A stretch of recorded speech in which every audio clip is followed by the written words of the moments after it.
241 एक in between total है जो पाकिस्तान ने स्कोर किया है, बट आई वुड से कि still it is a total जिस पर पाकिस्तान फाइट कर सकता है।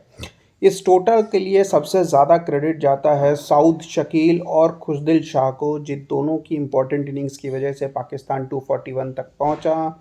वरना एक ऐसा टाइम भी लग रहा था जहां लग रहा था कि शायद पाकिस्तान 200 से 220 तक फंस सकता है। हमने पिछले मैच में देखा था दुबई में कि ऑलमोस्ट एक 230 के अराउंड टोटल में बांग्लादेश ने अच्छी फाइट दिखाई थी और इंडिया को लास्ट में थोड़ी सी प्रॉब्लम आ गई थी। अगर शायद एक आध विकेट गिर जाता, बांग्लादेश एक कैच पकड़ लेती तो मैच थोड़ा और क्लोज हो सकता था, फंस सकता था।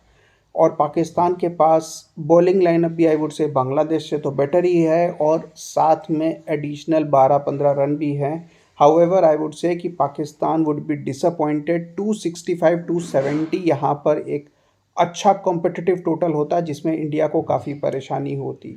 अब चेस में क्या होता है वो बाद में देखेंगे, लेकिन बात करें मैच की तो कहीं ना कहीं मिडिल ओवर्स में स्पेशली ओवर नंबर 11 से 25 के बीच में जो पाकिस्तान की बैटिंग हुई है, ये वही बैटिंग थी जो पाकिस्तान ने न्यूजीलैंड के खिलाफ पहले 10 ओवर में दिखाई थी। एक फेज़ में सडनली पाकिस्तान इतने ज़्यादा स्लो हो गए, स्पेशली कैप्टन रिजवान जिन्होंने 60 से भी नीचे की स्ट्राइक रेट से 77 बॉल्स पे 46 की इनिंग्स खेली। मैं इस इनिंग्स को किसी भी तरीके से अप्रिशिएट नहीं कर सकता, क्योंकि ऐसा कुछ भी नहीं था कि पाकिस्तान के कोई 35 फॉर 5 थे जैसे बांग्लादेश के हुए थे।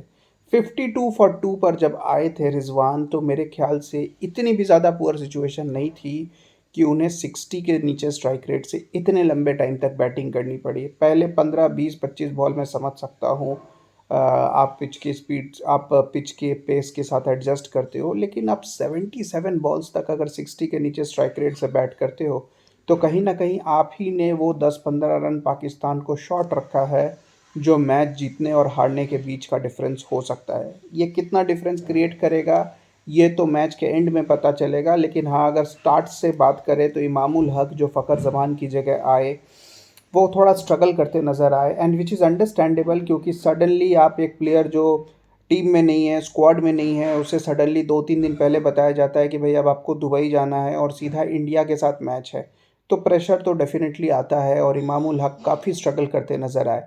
मोहम्मद शमी जो थोड़े इंजर्ड थे और आज 3 ओवर के बाद वो ग्राउंड से बाहर भी चले गए, तब सारे इंडियन फैंस की हालत ख़राब हो गई थी कि भाई शमी बॉलिंग करेंगे ना नहीं करेंगे, कहीं वो भी टूर्नामेंट से बाहर हो गए, ऑलरेडी बुमराह नहीं है।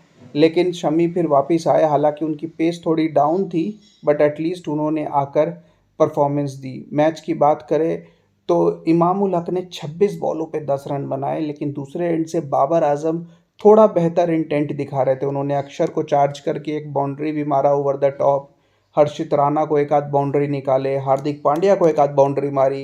लेकिन जब लगा कि बॉब्जी द किंग सेट हो गए हैं तो फिर से वो 23 रन बनाकर कॉट बिहाइंड हो गए। बॉब्जी द किंग इंडिया के खिलाफ कंटिन्यूसली ओडीआई क्रिकेट में काफ़ी फ्लॉप चल रहे हैं। इंडिया के खिलाफ उनकी 8 इनिंग्स हो गई है और एवरेज सिर्फ 30 का है और एक हाफ सेंचुरी है बस।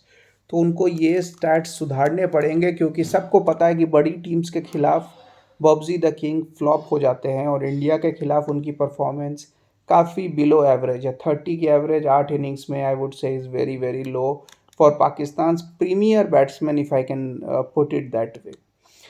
एनीवेज, बॉब्जी द किंग कॉट बिहाइंड हुए और अगले ही ओवर में इमाम जो फ्रस्ट्रेट हो गए थे क्योंकि उनसे रन्स नहीं बन रहे थे, उन्होंने सीधा बॉल मिडॉन के हाथ पे मारा और दौड़ गए और अक्षर पटेल ने डायरेक्ट हिट से उन्हें रन आउट कर दिया। 47 फॉर 2, और वहाँ से रिजवान और साउद शकील आए और उन दोनों ने बहुत स्लो बैटिंग की। बाद में थोड़ा बहुत साउद शकील ने बाउंड्रीज मार के अपना स्ट्राइक रेट बेहतर किया, लेकिन रिजवान एंड तक काफ़ी स्लो रहे और बाद में अक्षर को चार्ज करके यॉर्क हो गए और बोल्ड हो गए।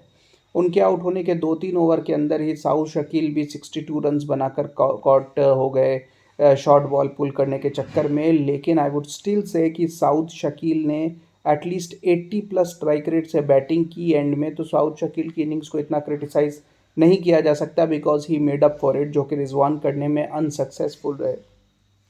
तब तैयब ताहिर सिर्फ 4 रन बनाकर जडेजा की बॉल पे बोल्ड हो गए और तब India was right on top. लेकिन फिर खुशदिल शाह, जिनकी सिलेक्शन को लेकर इतना क्रिटिसिज्म हो रहा है, उन्होंने बढ़िया बैटिंग की, उन्होंने 38 रन्स बनाए। वो लास्ट विकेट थे जो गिरा, और उन्होंने टेल के साथ थोड़ी बहुत पार्टनरशिप करके मैच पाकिस्तान के लिए बनाया। हालांकि मैं कहूं कि सलमान अली आगा और इनके बीच में जब पार्टनरशिप हुई और एक समय स्कोर 42 ओवर्स में 200 फॉर 5 था, तब मुझे ऐसा लगा कि आखिरी के 8 ओवर में दो अग्रेसिव बैट्समैन हैं तो 60-70 रन्स बन सकते हैं, और तब 260-270 बन सकता था। लेकिन सलमान अली आगा ने उसी पॉइंट पर एक बहुत पुअर शॉट खेला कुलदीप की बॉल पे। कुलदीप जिन्होंने डेथ में बॉलिंग की और ज़बरदस्त बॉलिंग की, 40 रन देकर 3 विकेट लिए, उनकी बॉल पे वो आउट हुए। और अगले ही बॉल पे शाहीन शाह अफरीदी, जो पीएसएल में नंबर 4 पे बैटिंग करते हैं, जो कहते हैं कि अब मैं एक ऑलराउंडर हूँ, पहली बॉल पर आउट हो गए।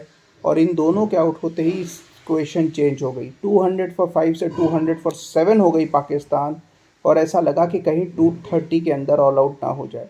लेकिन वहाँ पे नसीम शाह 14 रन, हारिस राउफ 8 रन, इन दोनों ने पार्टनरशिप लगाई थोड़ी बहुत खुशदिल के साथ, और पाकिस्तान एटलीस्ट 240 तक पहुँच सका। हर्षित राणा ने भी डेथ में ज़बरदस्त बॉलिंग की। उनको एक ही विकेट मिला, लेकिन डेथ में वो इतने बढ़िया कटर्स डाल रहे थे जो खुशदिल शाह और बाकी पाकिस्तान बैट्समैन पिक नहीं कर पा रहे थे। जबकि शमी दूसरे एंड से 2 छक्के खा गए, और वहाँ पर आई थिंक इंडिया ने 8-10 रन ज़्यादा दे दिए। But overall I would say कि 240 at the start of the day, India would have taken it. India would be the happier side going into the break. India की तरफ से हार्दिक पांड्या ने ज़बरदस्त bowling की। उन्होंने ना सिर्फ स्टार्टिंग में आके बाबर आजम का विकेट लिया, बाद में मिडिल ओवर्स में पाकिस्तान के सबसे सेट बैट्समैन साउद शकील को भी डिसमिस किया, और रन्स भी बहुत कम दिए। 8 ओवर में 31 रन्स देकर 2 विकेट लिए, जबकि शमी ने 8 ओवर में 43 रन्स दिए। थोड़े एक्सपेंसिव रहे, थोड़े से ऑफलाइन भी दिखे। पहले ओवर में 5 वाइड्स फेंकी शमी ने, और शमी की इंजरी भी वापस थोड़ी सी उभर के आई, which is not a good sign. Harshit Rana ने डिसेंट बॉलिंग की, 1 विकेट लिया 8 ओवर में 30 रन देकर। जबकि इंडिया के स्पिनर्स में कुलदीप यादव ने ज़बरदस्त बॉलिंग की, 9 ओवर में 40 रन देकर 3 विकेट, और वो भी डेथ में आकर ये तीनों विकेट लिए और पाकिस्तान को रिस्ट्रिक्ट किया। कुलदीप और जडेजा पिच के हिसाब से एक्सपेंसिव रहे। जडेजा ने 7 ओवर में 40 और कुलदीप ने 10 ओवर में 49 दिए, और दोनों ने एक एक विकेट लिए। आई वुड से कि पाकिस्तान आर 20 शॉट एटलीस्ट, जो कि रिजवान और साउथ शकील की पार्टनरशिप और मे बी सलमान अली आगा की पुअर शॉट की वजह से था।